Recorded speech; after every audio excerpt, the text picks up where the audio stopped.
Tidak lagi waktunya saudaraku anak-anak Allah dibully iblis. Katakan amin. Sudah enggak waktunya lagi. Saya melihat ada begitu banyak anak Tuhan. Tadi saya ngobrol dengan Bu Meti. Di belakang ya Bu ya. Saya cerita, saya sedih. Setiap kali saya melihat keadaan anak-anak Tuhan ada di bawah dosa. Anak-anak Tuhan kalah dengan masalah. Anak-anak Tuhan kalah dengan sakit penyakit. Itu membuat hati saya sedih saudaraku. Saya berjumpa dengan begitu banyak orang Bu. Ketika datang terus menerus menceritakan dengan bagaimana dia bergumul. Dan akhirnya kata-kata yang muncul saudara, ya sudahlah mungkin pasrah dengan nasib. Ya sudahlah, mungkin ini ujian dari Tuhan. Berapa banyak anak Tuhan sering mengatakan ini, ya sudahlah, mungkin memang ini yang Tuhan mau dalam kehidupanku. No. Yang saya tahu saudaraku, rancangannya atas hidupmu adalah rancangan damai sejahtera yang mendatangkan hari depan yang penuh dengan harapan. Oh, tepuk tangannya lebih dahsyat lagi. Rancangannya tidak pernah rancangan kecelakaan. Kenapa saudara mau terima tipu daya iblis? Rancangannya tidak pernah rancangan kecelakaan. Pastor, tapi kenapa yang diizinkan dalam kehidupanku terjadi sebaliknya? Dengar, tunduk pada Allahmu. Lawan iblis. Dia harus lari daripadamu. Lawan saudaraku. Jangan hanya menerima saja keadaanmu. Lawan dia. Dan perkatakan bahwa ada rencana Tuhan atas kehidupan saudara di tempat ini. 1 bulan ini saudaraku, kita terus menerus berbicara tentang jiwa Pak. Kalau kita bicara tentang jiwa, saudaraku, saya berpikir-pikir ya. Kadang kita ngomong jiwa. Actually it's so simple, it's talking about you and I. Jiwa itu siapa tuh saudara? Saudara dan saya. Kadang-kala saya berpikir saudaraku, kenapa sih kalau sudah berbicara tentang jiwa, Tuhan itu kenapa segitunya saudaraku? Izinkan saya katakan ini saudara. Karena buat Tuhan, saudara dan saya itu anak. Kenapa dia segitunya? Beberapa minggu yang lalu ketika saya khotbah di tempat ini saudaraku, saya bertanya kepada saudara. Berapa banyak dari antara saudara di sini yang sudah punya anak? Sebagian dari saudara angkat tangan dan saya katakan kepada saudara, engkau yang sudah punya anak, what will you do if you lose your kids? Apa yang akan saudara lakukan Pak? Kalau Bapak kehilangan anak Bapak, apa yang akan Bapak lakukan? Saya bisa mengatakan dengan yakin saudaraku, hampir bisa saya katakan, you will do everything to get your child back. Is it too much? Apakah terlalu berlebihan kalau Tuhanmu juga sama, saudaraku? Bagi Tuhan, saudara dan saya ini anak. Saya pernah menceritakan kepada saudara kesaksian saya. Saya pernah kehilangan anak saya yang kedua, saudaraku. Pada saat saya hamil anak saya yang kedua, saya keguguran. Jen itu bukan anak saya yang ketiga, Jen itu anak saya yang keempat, saudara. Saya masih ingat waktu itu saudaraku ketika saya keguguran saudara. Saya tahu, saya bisa memahami bahwa suster di rumah sakit mungkin sudah terlalu terbiasa menangani hal seperti itu Bu. Tapi ketika saya mendengar suster berkata kepada saya, sudah ibu masih muda, nanti dapat anak gampang, nanti bisa dikasih 1, 2, 3 anak lagi. Oh itu pengen saya cekek tuh susternya saudara. Yang namanya anak Pak, maaf Pak. Mau sampai kapanpun dia anak. Saya boleh punya anak saya yang ketiga dan anak saya yang keempat, saudaraku. Tapi anak saya yang kedua selalu akan tetap punya tempat di hati saya. Enggak peduli berapapun jiwa datang, saudaraku. Bagi Tuhan, kau spesial. Itu sebabnya segitunya dia terhadap saudara. Jangan izinkan ada di luar sana, jangan izinkan iblis, jangan izinkan siapapun mengatakan sebaliknya tentang saudara. Bagi dia, hidupmu berharga. Dan dia perjuangkan mati-matian. Kenapa? Karena dalam kehidupanmu, Tuhan punya rencana yang indah dan rancangan yang besar atas hidup.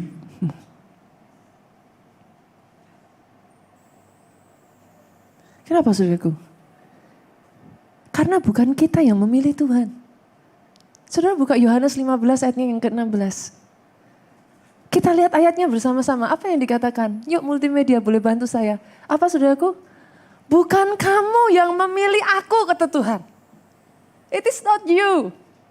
Tahukah saudara kalau saudara hari ini datang ke tempat ini, jangan pernah berpikir bahwa it's you. It's not you.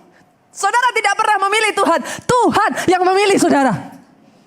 Dengan caranya yang ajaib saudaraku. Beberapa waktu yang lalu saya sampai ceritakan, saya sampai saksikan. Bagaimana takjubnya saya.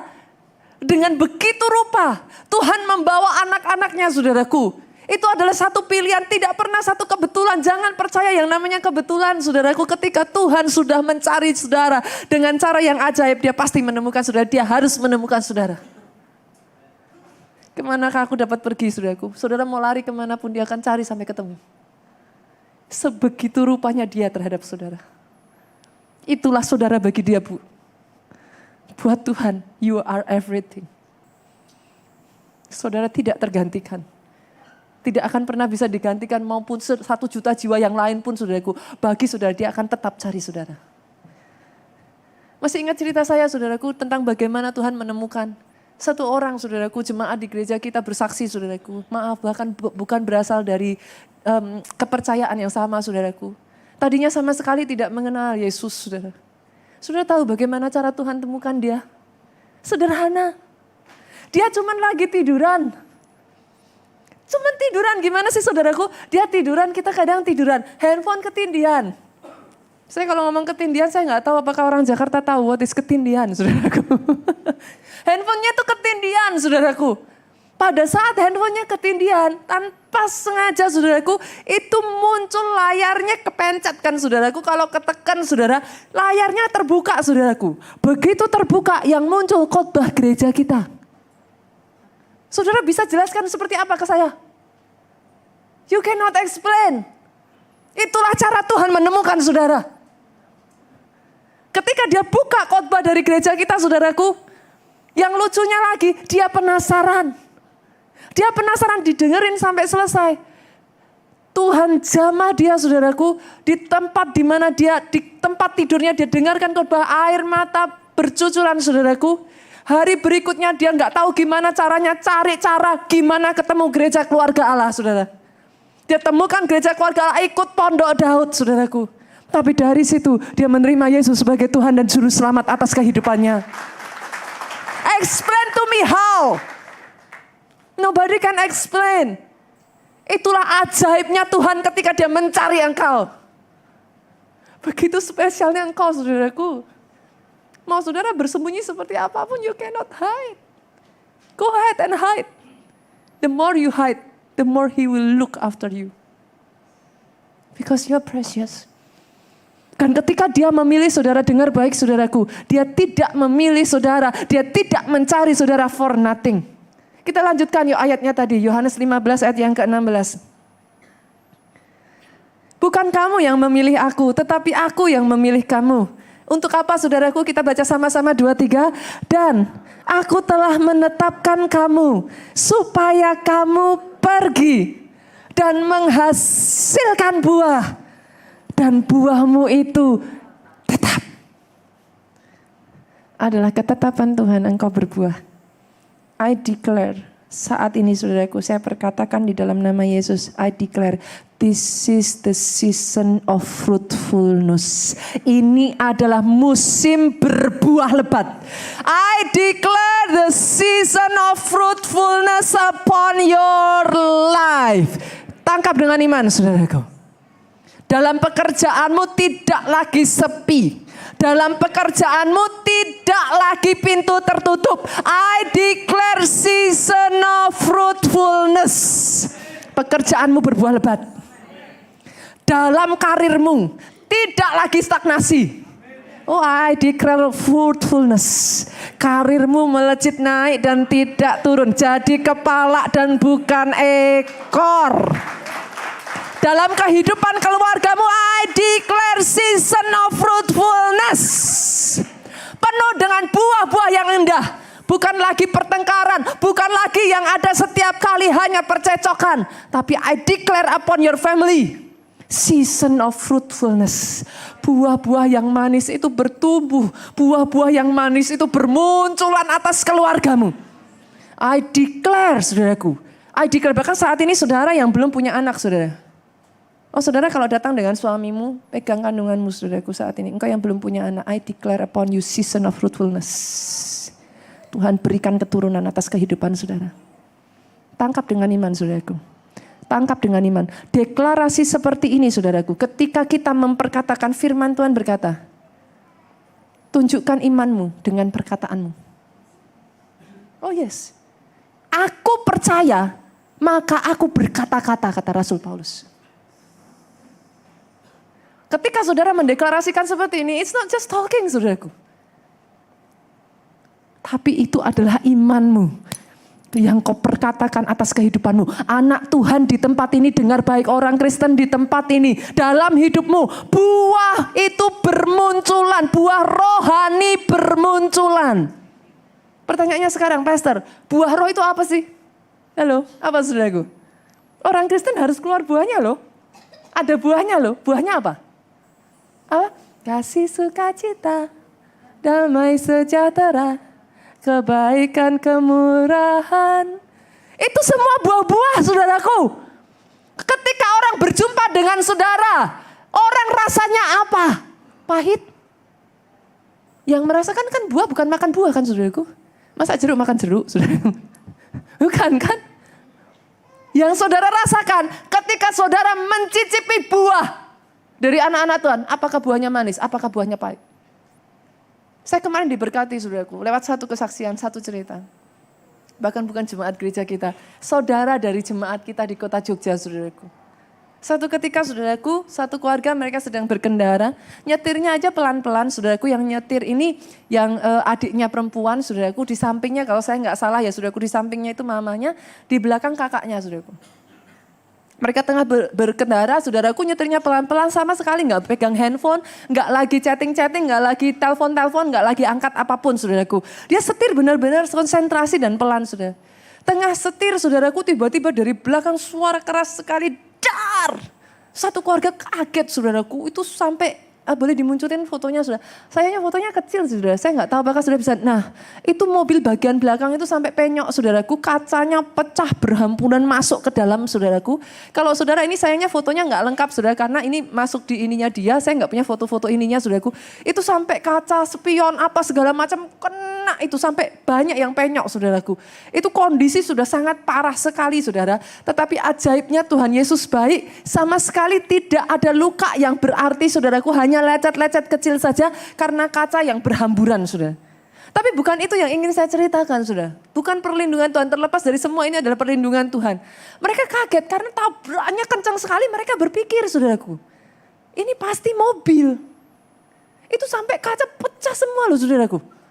Mereka pasti langsung dong berpikir ini mobil. Tapi kaget ketika keluar, saudaraku, dari mobil, ternyata yang nabrak ini sepeda motor.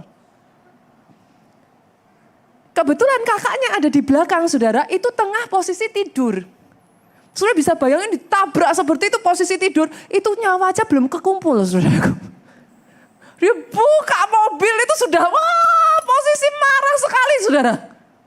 Langsung spontan, saudaraku, dia marah sama driver dari kendaraan ini, saudaraku, dari motor ini. Dia marah, dikatakan, kamu kecepatan berapa sampai seperti ini? Pertama dia pikir adiknya yang chatting atau apa, saudara. Sama sekali enggak, saudara. Dia marah karena kecepatannya tinggi sekali. Dijawablah sama pengendara ini, mungkin dia juga ketakutan, saudara. Dijawab, enggak cuma 40 kok. Wah, tambah marah, 40 enggak mungkin kayak begitu, saudaraku. Mana mungkin tuh, saudara, kecepatan 40 bisa nabrak begitu, enggak mungkin, saudara. Dia marah sekali, saudara. Yang saya diberkati, saudara. Di tengah kakaknya ini lagi marah sama ini driver, saudara. Mamanya diem aja, saudaraku, pelan-pelan. Dia minggir, saudara. Dia cari warung.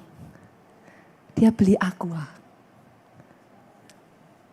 Si ibu yang jualan aqua ini tanya, Bu, buat apa beli aqua, orang tengah kecelakaan kayak gini kok beli aqua? Dijawab sama si mamanya, Mbak, itu memangnya yang nabrak enggak kaget apa? Sayanya kaget, ya dia juga pasti kaget dan deg-degan. Ini saya beli aqua buat si driver. Itu ibu warung yang jualan aqua, saudaraku. Sampai hampir meneteskan air mata. Dia berkata, zaman sekarang masih ada orang yang seperti ini.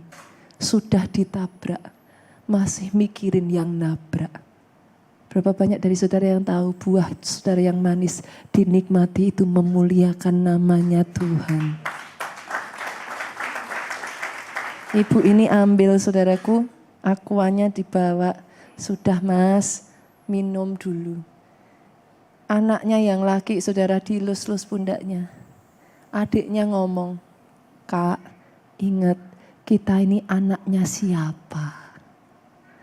Dilus-lus pundaknya saudaraku. Akhirnya dari yang tadinya kakaknya marah-marah besar saudara. Dia mulai apa sih saudara? Lerem. What is lerem saudaraku? Redalah. Dia mulai reda marahnya. Dia ingat kita ini anaknya siapa. Saudara bisa bayangin sudah sampai hancur kayak gitu. Itu kalau disuruh nuker saudaraku habis berapa? Ganti kacanya aja berapa? Belum penyoknya mobilnya. Itu driver bisa bayar berapa saudaraku? Tapi puji Tuhan, mobil itu sudah diasuransikan. Mereka katakan sudahlah Pak, sudah gak usah bayar semuanya. Cuman bayar 200.000 aja untuk masukkan mobil ini ke bengkel saudaraku. Asuransi berjalan. Tahu gak saudara, bapak yang tadinya berbohong, yang berusaha membela diri, yang langsung maaf, terima kasih. Sekali lagi saudara, buah yang manis dirasakan. Nama Tuhan dipermuliakan. Boleh tepuk tangannya yang paling meriah buat Yesus Tuhan kita. Tuhan memanggil saudara dan saya. Alkitab mengatakan saudaraku, ketetapan.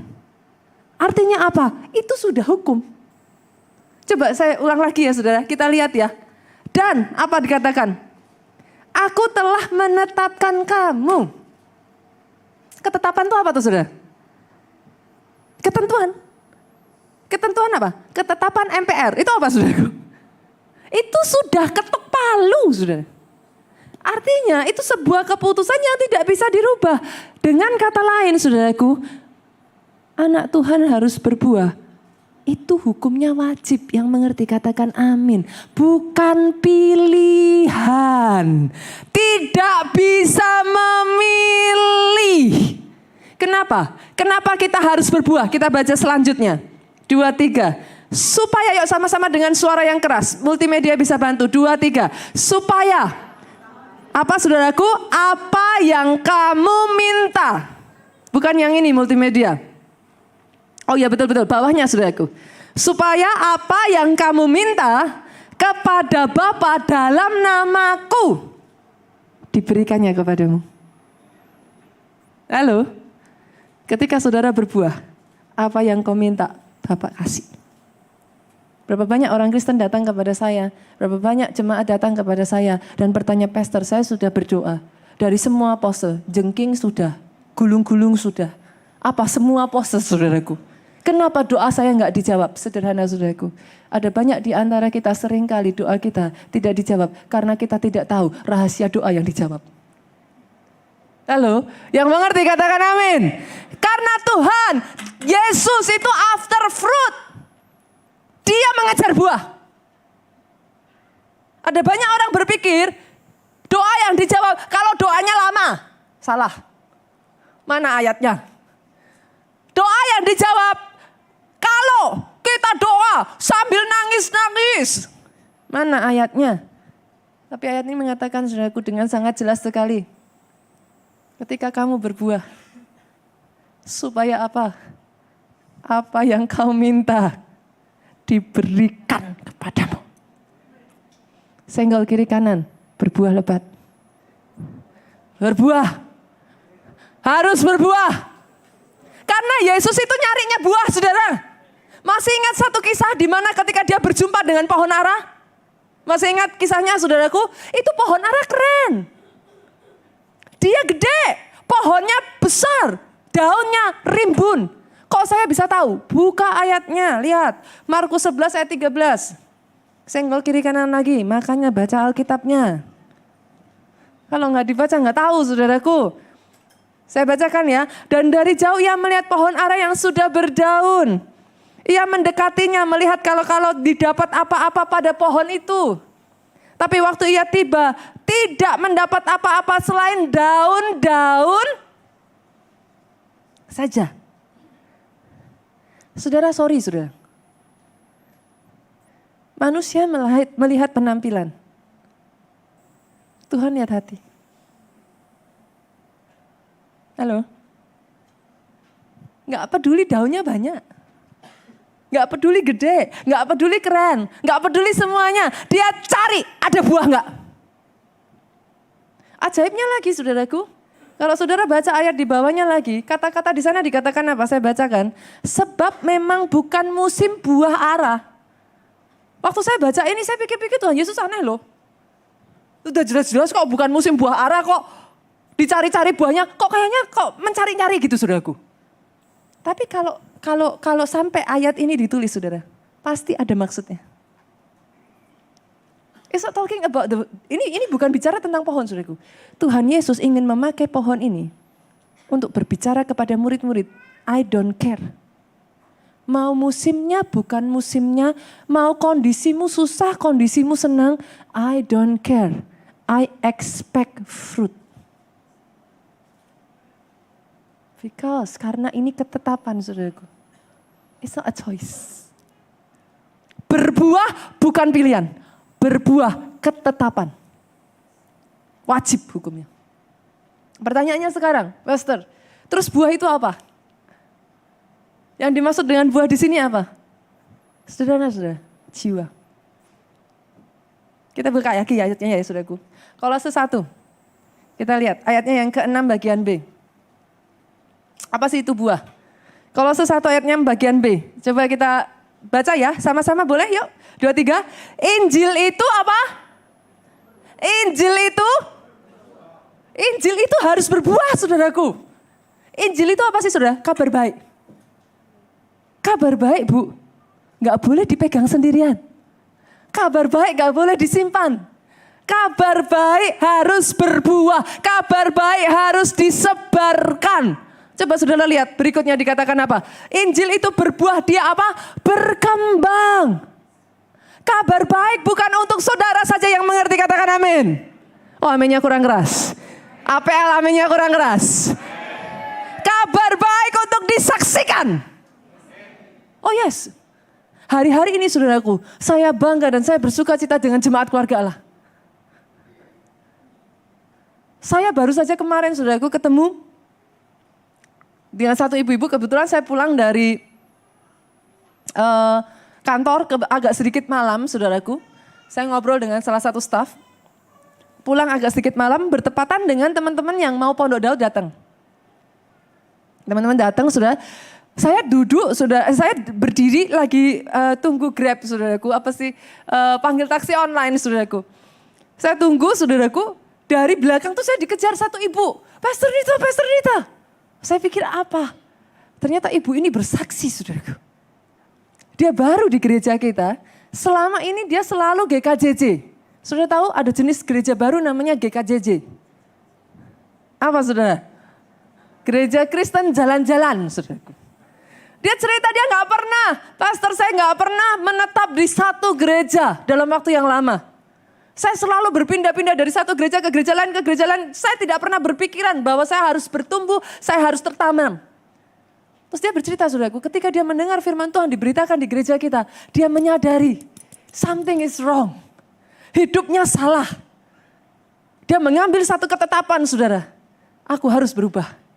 Aku mau bertumbuh, aku gak mau jadi orang Kristen seperti ini lagi. Aku gak mau jadi buli-bulian iblis terus menerus. Dan tahukah saudara apa yang dia lakukan saudaraku? Semua yang diajarkan di gereja kita, dia kerjakan. Disuruh Pondok Daud, ikut Pondok Daud. Disuruh doa puasa, dia puasa. Saya tuh apa ya saudara, hari-hari ini saya tuh bersuka cita mendengar semuanya itu. Apa ya saudara, saya tuh senang karena apa ya saudara?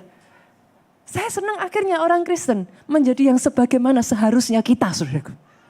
Bukan lagi buli-bulian iblis, saudara punya power.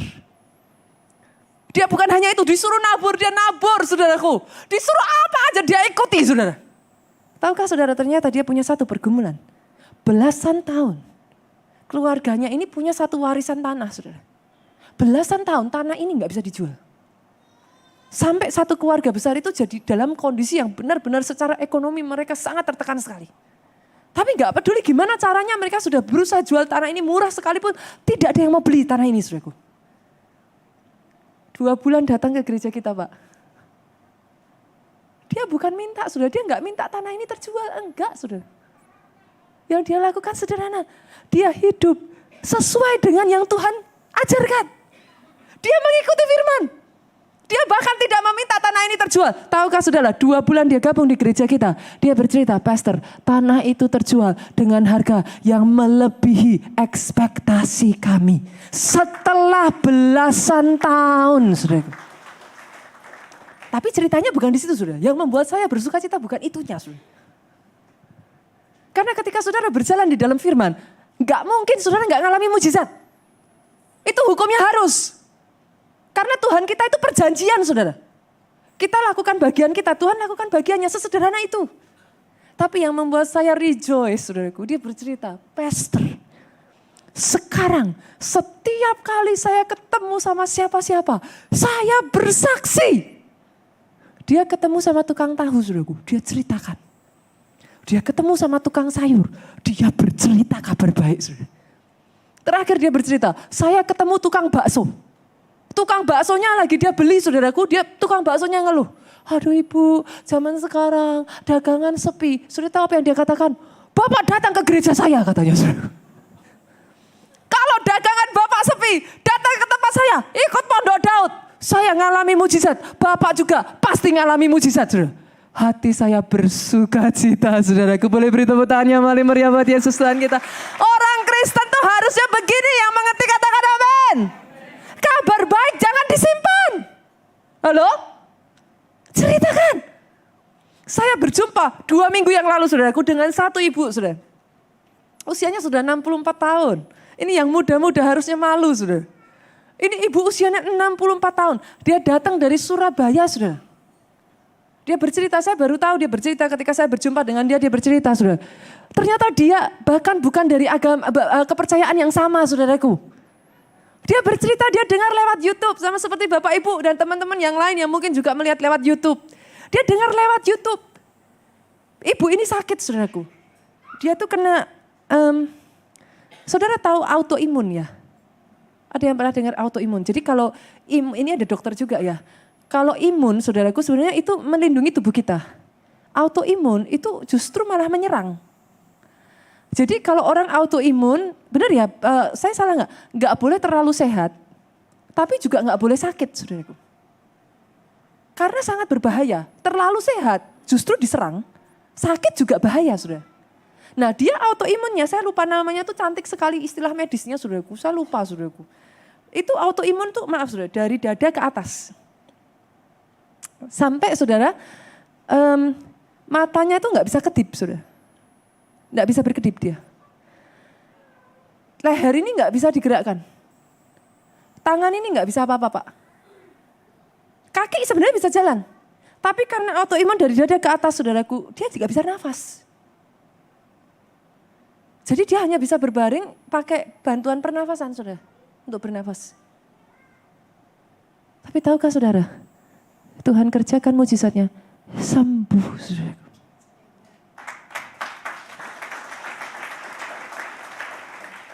Dia bercerita saudaraku, dia dengarkan satu persatu khotbah di gereja kita. Dan dia berkata seperti ini, semua yang dikhotbahkan saya alami. Sudah tahu, sejak dari saat itu dia beritakan kepada teman-temannya saudaraku. Sebanyak-banyaknya, setiap hari Senin tim media dengar baik. Setiap hari Senin dia selalu menanti-nantikan khotbah di-upload saudaraku. Dia tunggu-tunggu. Karena dia maaf sudah usia 64 tahun gak ngerti yang namanya upload saudaraku. Dia minta tolong anaknya. Kebetulan kemarin anaknya datang bersama-sama dengan mamanya. Jadi kalau Pak siang itu anaknya sampai ngomong, aduh saya pusing Pastor. Karena setiap Senin pagi mama saya sudah ngeributin. Mana khotbahnya, mana khotbahnya, mana khotbahnya saudaraku. Dia nanti-nantikan setiap hari dia dengarkan pagi, siang, sore, malam. Pagi, siang, sore, malam. Dia dengarkan dan dia katakan sekalipun saudaraku dari yang tadinya tidak sama sekali berbeda saudaraku kepercayaan. Dia datang kepada saya, dia berkata, Pastor, saya berbahasa roh. Dia terima anugerah bahasa roh, saudaraku. Tidak ada yang tumpang tangan. Tuhan lawat dia di kamarnya sendiri. Tapi semangatnya menyala-nyala, saudaraku. Tahukah saudara, 2 minggu yang lalu, ini dari Surabaya loh saudara. Terbang khusus datang, minggu sore sudah pulang saudara ke Surabaya.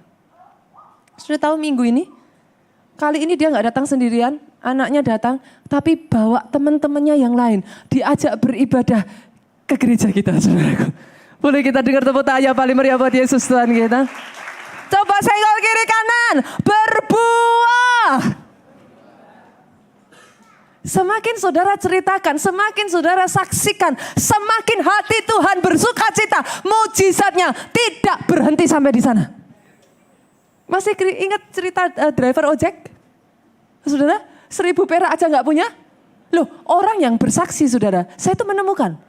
Orang-orang yang bersaksi di gereja kita, itu justru kalau sudah bersaksi sekali, ketagihan bersaksi loh saudara. Datang lagi, Pastor mau bersaksi lagi, tapi saya malu, kok saya terus yang bersaksi. Kenapa? Karena ketika saudara bersaksi, Tuhan disukakan.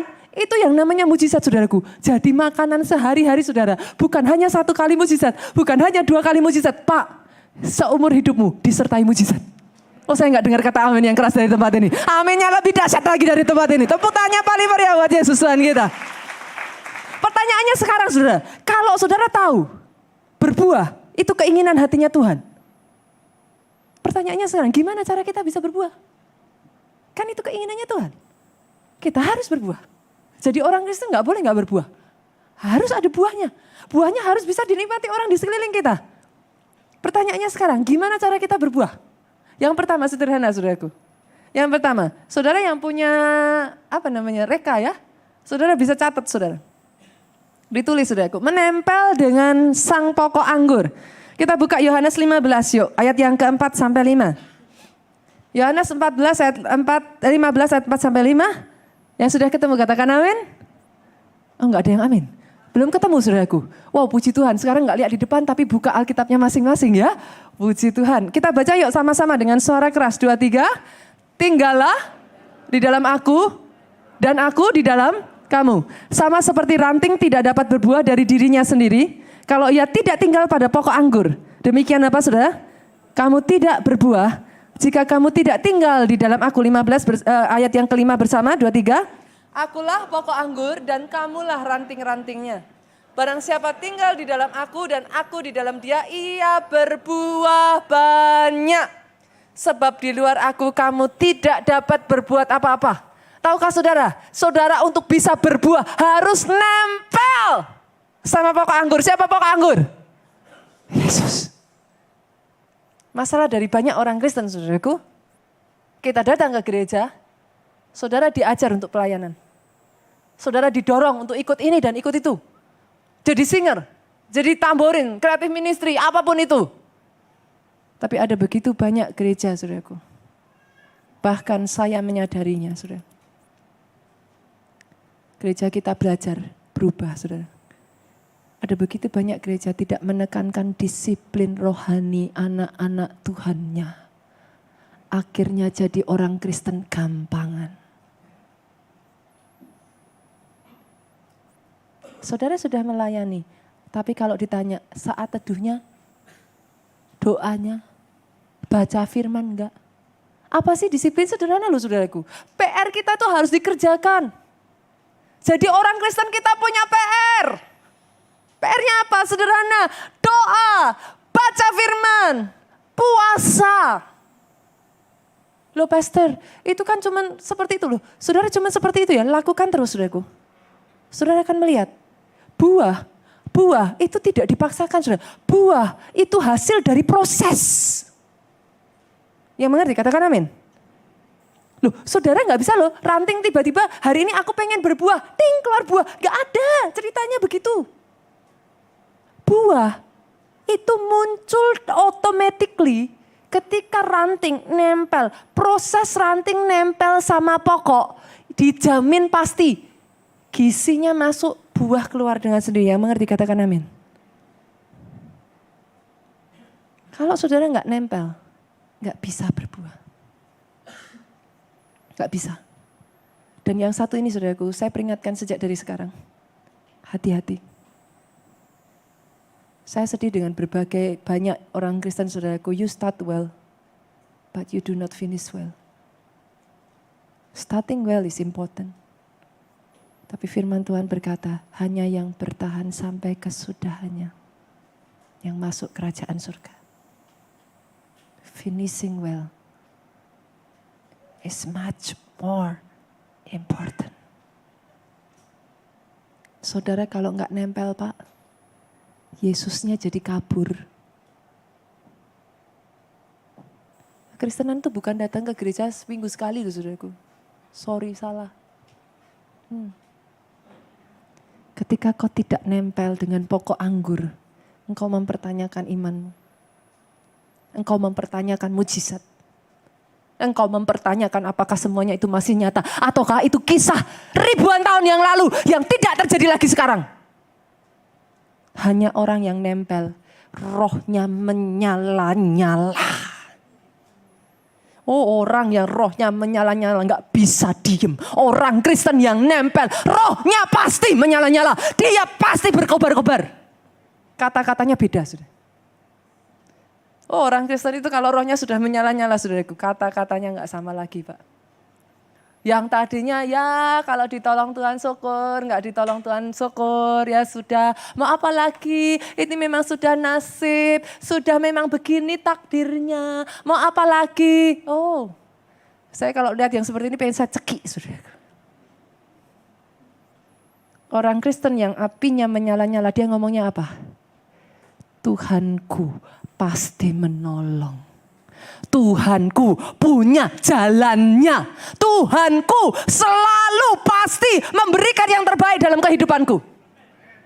Justru karena rohnya menyala-nyala ini saudaraku. Apa yang diperkatakannya jadi kenyataan. Orang Kristen kalau nempel saudara. Saudara ngomong yang saudara perkatakan. Itu terjadi. Kenapa terjadi? Nempel. Keluar. Buah itu pasti keluar. Enggak bisa enggak. Buahnya apa? Salah satu buahnya. Mujizat. Begitu saja, tadi saya ketemu, baru aja saudaraku. Saya sudah ceritakan berapa kali. Saya ketemu ibu ini saudara, ketika di Bogor.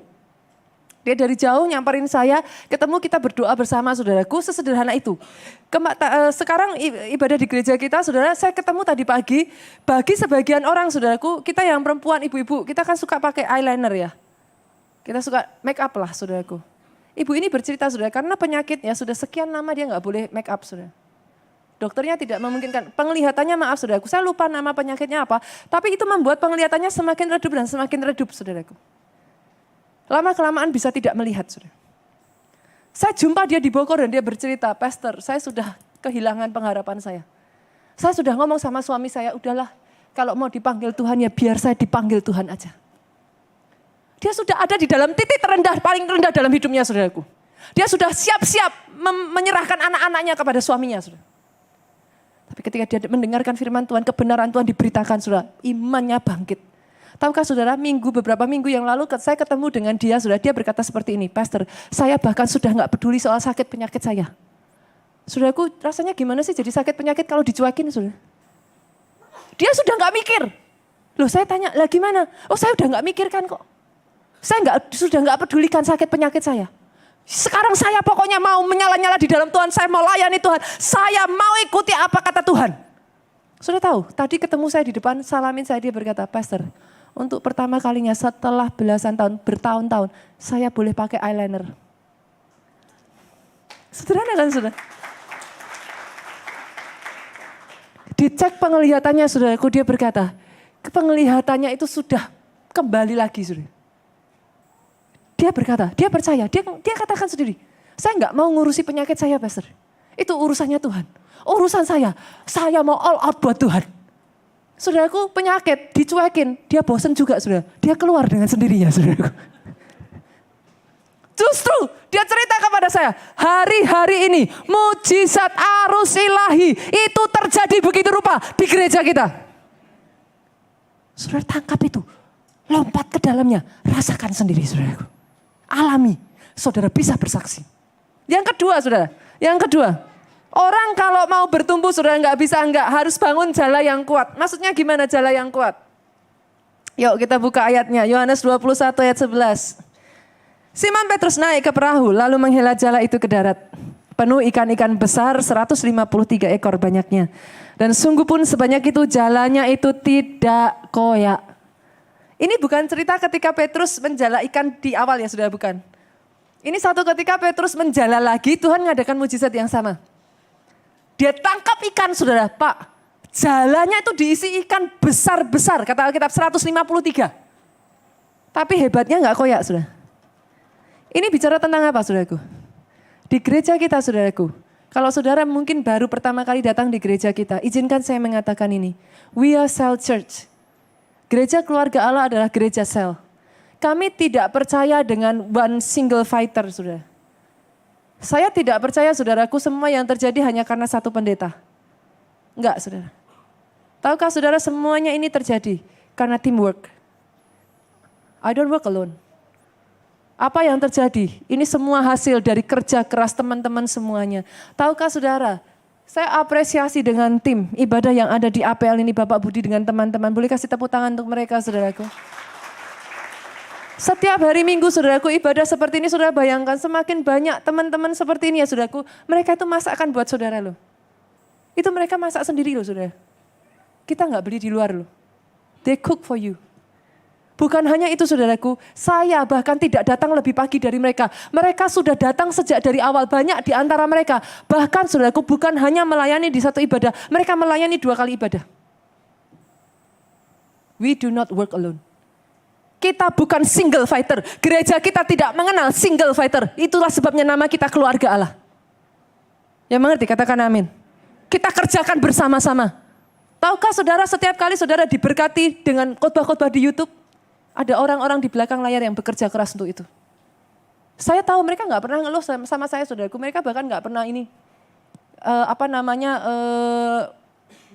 merasa berat dengan itu.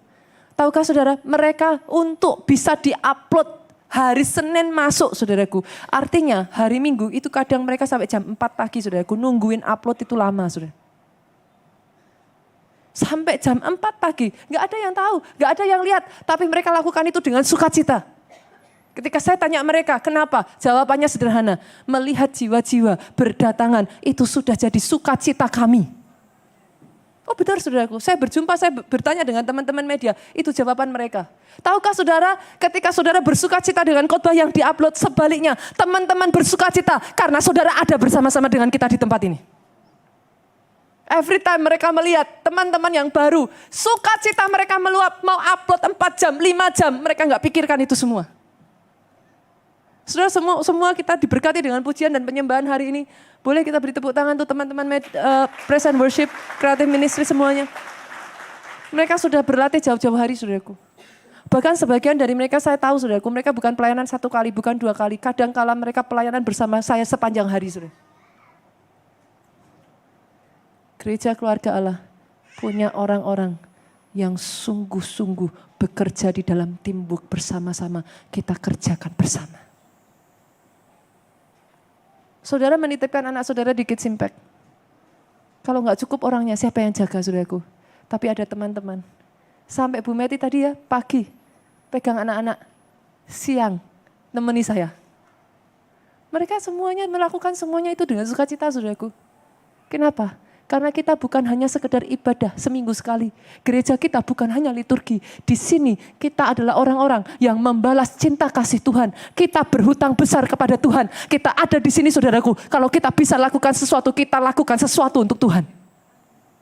Sedikitnya kita berbuah. Sedikitnya we do something for Him. Itu sebabnya kita buka jala saudaraku. Kenapa jala? Kalau saudara satu-satu itu kail saudara. Mau sampai kapan? Ya selesai capek. Tapi jalan. Berbicara tentang kelompok sel. Berapa banyak dari saudara di sini saya tanya saudaraku. Berapa banyak dari saudara yang cinta gembala sidang saudara? Angkat tangan saudara. Saya paksa harus angkat tangan saudara. Lah masa enggak cinta cuma gembala sidangnya, turunkan saudaraku. Saya tanya, kalau cinta gembala sidangnya kira-kira kepengen gembala sidangnya panjang umur apa umur pendek? Panjang umur, luar biasa saudaraku. Saya aminkan, saya anggap semuanya jawab sama saudara. Saya paksa terus. Saudara kalau mau gembala sidang saudara Pak Jo, Pak Obaja, panjang umur. Gak mungkin toh saudaraku. Memang yang muncul di YouTube ya wajah-wajah ini saja saudara. Tapi kan gak mungkin toh satu orang konseling begitu banyak saudara. Saudara mengerti yang saya maksudkan? Kadangkala saya orangnya fair saudara, saya orangnya terbuka apa adanya. Saya bukan gak mau kasih nomor telepon saudaraku. Justru saudaraku, saya katakan apa adanya. Belum tentu kalau saya kasih nomor telepon, saya bisa membantu saudara full. Salah-salah saudara kecewa dengan saya. Saya punya keterbatasan saudaraku. Tapi bukan tidak ada solusi di gereja ini Pak. Kenapa? Karena kita punya teman-teman KKS yang tidak kalah luar biasa dari pemimpinnya. Yang mengerti katakan amin. Saudara tahu di gereja kita ini saudaraku, tim konselor kita itu dilatih secara intensif loh saudaraku. Sejak dari di Jogja saudaraku, tim konselor itu secara khusus, mereka itu harus mengikuti pelatihan 200 jam saudara. 200 jam. Dan kalau 1 jam saja mereka miss, itu nggak dapat sertifikatnya. Izinkan saya mengatakan ini, mereka lebih ahli dari saya. Ya mengerti katakan amin. Mereka lebih hebat daripada saya. Dan tahukah saudara, saya bangga. Saya bangga. Kalau anak-anak saya lebih hebat dari saya. I am so proud. Itu sukacita saya, saudaraku.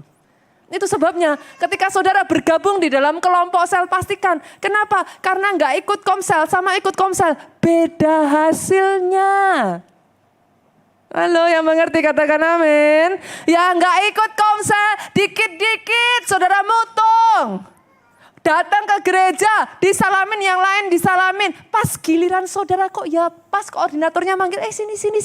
Oh iya, gak disalamin saudaraku. Yang lain disalamin. Tiba giliran saudara, gak ada orangnya saudara. Orang yang gak ikut komsel, gak disalamin, gak gereja-gerejaan lagi. Baru datang saudara, pas kebetulan. Worship leadernya, apanya ada yang salah, nggak gereja-gerejaan lagi. Saya nggak masalah saudara dengan saudara nggak ke gerejanya. Yang saya sangat sedih saudara, bukan masalah itu. Yang saya sangat sedih karena saya tahu pasti ada rencana Tuhan yang besar dalam kehidupan saudara. Ketika saudara lepas sebelum waktunya saudaraku, it makes me sad. Choose the church, dimanapun itu, choose your church dan grow. Bertumbuhlah. Kenapa? Karena kalau saudara tidak bertumbuh, saudara ada satu rencana Tuhan atas hidup saudara yang tidak bisa digantikan siapapun. Kecuali saudara yang melakukannya. So please, grow up. And fulfill the plan of God in your life. It make me sad saudaraku. Ketika ada begitu banyak anak-anak Tuhan berguguran, belum waktunya saudara. Bahkan saya sampai katakan, ayo ikut komsel. Kenapa? Saudara kalau nggak ikut komsel, ini gereja semakin besar loh saudara. Nggak akan semakin kecil, tambah besar saudaraku. Nanti ibadahnya tambah banyak. Saudara satu dengan yang lain aja nggak kenal. Kebetulan saya orangnya tuh tipe yang suka ini saudara. Kalau ada yang wajah-wajah baru tuh saya suka saudaraku. Jadi saya hafal gitu. Tapi ada begitu banyak saudara datang, saudara pulang, saudara sakit, saudara ulang tahun, saudara nggak ada yang tahu saudara. Di komsel itu keluargamu. Kita pun dibesarkan dari bayi, harus dari keluarga. Ada yang jaga supaya bisa dewasa, bertumbuh dengan baik. Coba senggol kiri kanan. Komsel. Ini siang-siang sudah waktunya jam tidur, saudaraku jam makan, saudaraku. Senggolnya agak keras bila perlu injak kakinya. Komsel. Biar bangun sekalian, saudaraku. Amin. Yang terakhir, yang ketiga. Boleh saya undang pemain musik maju ke depan? Saya tahu saudara senang sekali mendengar kata yang terakhir. Saudaraku. Yang ketiga, memiliki kehidupan doa puasa yang kuat. Bertahan sedikit lagi ya saudaraku ya. Memiliki kehidupan doa puasa yang kuat. 2 Korintus 10 ayat 3 sampai 5.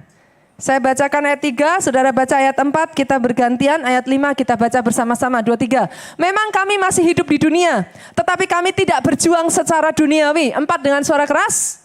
Karena senjata kami dalam perjuangan bukan senjata duniawi. Yang sanggup meruntuhkan benteng-benteng. 5. Kami mematahkan setiap siasat orang, merubuhkan setiap kubu yang dibangun oleh keangkuhan manusia untuk menentang pengenalan akan Allah. Kami menawan segala pikiran, menaklukkannya kepada Kristus. Percaya nggak percaya ya saudaraku ya, battlefield is real. Peperangan itu terjadi. Bahkan saudara percaya nggak? Bahkan ketika saudara dengar firman seperti ini, peperangan terjadi. Saudara kira kenapa? Kalau dengar film Korea, lihat film Korea sama dengar khotbah, gampang nonton film Korea. Kan nonton film Korea sampai jam berapa?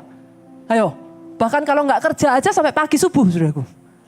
Coba dengar khotbah, cuman sejam. Tapi saudara kayak matanya tuh harus diganjel pakai tusuk gigi. Betul nggak saudaraku? Kadang tuh rasanya di sini nih saudaraku, matanya gini, tapi belum tentu pikirannya di sini loh saudaraku.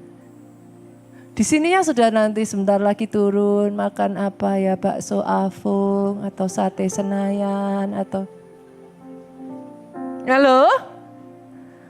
Battlefield is real.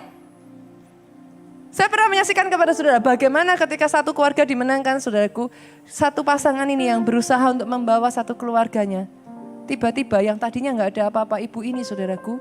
Muncul daging tumbuh, maaf saudara di bagian sensitifnya saudaraku. Terasa sangat sakit sekali, tiba-tiba didiagnosa dokter, terkena virus dan lain sebagainya. Battlefield is real, saudara. Itu sebabnya, jenis yang seperti ini hanya bisa dilawan dengan doa puasa. Saudara jangan anggap ini hanya sekedar, saudara tadi kita ngobrol, Bu Meti ngobrol. Kita bisa merasakan peperangan itu ada. Bu Meti bercerita saudaraku, tengah dia ikut UC saudara, gak ada angin, gak ada hujan. Di titik di mana di UC itu firman Tuhan akan diberitakan. Tiba-tiba gak ada apa-apa, anaknya sakit. Tadi sampai Bu Met ini ngomong sama saya, tahun ini Pastor, saya mau doa puasa sebelum ikut UC. Karena battlefield itu real saudaraku. Tunduklah pada Allah, lawanlah iblis, dia harus lari daripadamu. Tapi kau tidak bisa lawan dia tanpa tunduk di bawah kuasa Allah. Senggol lihat kiri kanan lagi yuk. Tanggal 29 sampai 7 September saudara, kita puasa.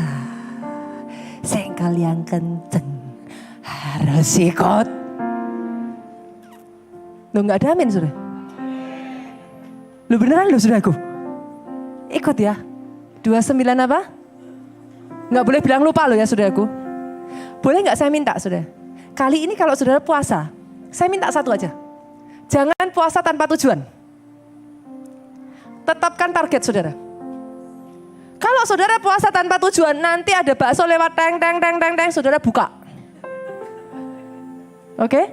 Tetapkan tujuan, apa? Apa yang jadi pergumulanmu? It's okay. Saudara punya, saya nggak tahu, pergumulan dalam utang piutang, pergumulan dalam mungkin pekerjaan, sakit penyakit, apapun. Ketika saudara puasa, tetapkan target saudara. Berjuang untuk target saudara. Nanti bakso teng, saudara ingatnya targetku harus tercapai. Bakso teng, biarin teng sana. Yang mengerti katakan amin. Dan senggol kiri kanan, puasa itu bukanya jam 6. Oke, buka jam 12 gak kehitung Bu. Itu namanya terlambat makan saudaraku. Dan saya ingatkan lagi sekali lagi yang terakhir. Pak, khususnya ibu-ibu di sini, puasa bukan diet. Oke? Doa puasa tidak sama dengan tidak makan. Doa puasa itu artinya saudaraku tidak makan ditambah doa. Kalau cuman gak makan, diet. Yang mengerti katakan amin. Doa puasa justru waktunya yang untuk makan saudara pakai untuk berdoa. Dan saksikan saudaraku, Tuhan kerjakan melalui kehidupan saudara perkara-perkara yang dahsyat.